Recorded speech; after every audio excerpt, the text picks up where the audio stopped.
Ladies and gentlemen, magandang araw. Good news sa mga buyers ng lupa na naghahanap ng farm lot na malapit sa Manila. Ang farm lot na ito ay for sale. May land area na 2,000 square meters. Rights only. Location Antipolo, City of Rizal. Property information: may katabi na creek, at may katabi na natural spring water, na ito ay malinis na inumin, overlooking views, may malamig na simoy ng hangin galing sa kabundukan ng Sierra Madre.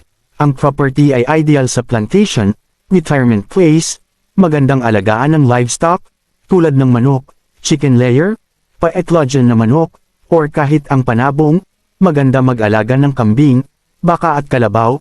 Ito ay the best na land investment, dahil sa loob ng 5 taon, ay nagiging double or triple ang value ng lupa.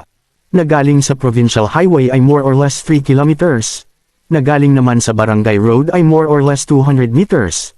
Na may sariling right-of-way, sa elementary ay high school more or less 2 kilometers, nasa peaceful community, na mayroon daw alang access road, ang isa ay sementado na at ang isa ay rock road pa, na mayroon more or less 1 kilometers na rough road pa, na ang tubig na inumin ay galing sa tubig bukal, may cellphone signal, may internet, may electricity line, na mayroon 2 simbahan na katabi, na mayroon 2 resort na katabi. Ang travel time mula sa Pasig City ay nasa 1 oras lamang.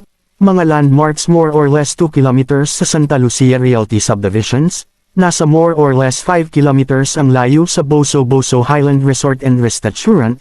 Nasa more or less 5 kilometers distance sa mga sumusunod Southville Subdivision, National Housing Project at Heroesville. Nasa more or less 5 kilometers sa Talipapa Market. Nasa more or less 30 minutes drive going Sampaloc, Tanay, Rizal, na dito ay matatagpuan ang Military Camp Kapinpin, Regina Rica Church, Treasure Mountain Camping Site, at mga sikat na restaurant katulad ng Tanay Highland, Natividad, Wendell's at ang Coffee KTT. Sa lahat ng interesado ay mangyari na mag-contact sa tao na nagpadala ng video na ito. Kami ay handa na kayo ay samahan para sa site viewing. Maraming salamat.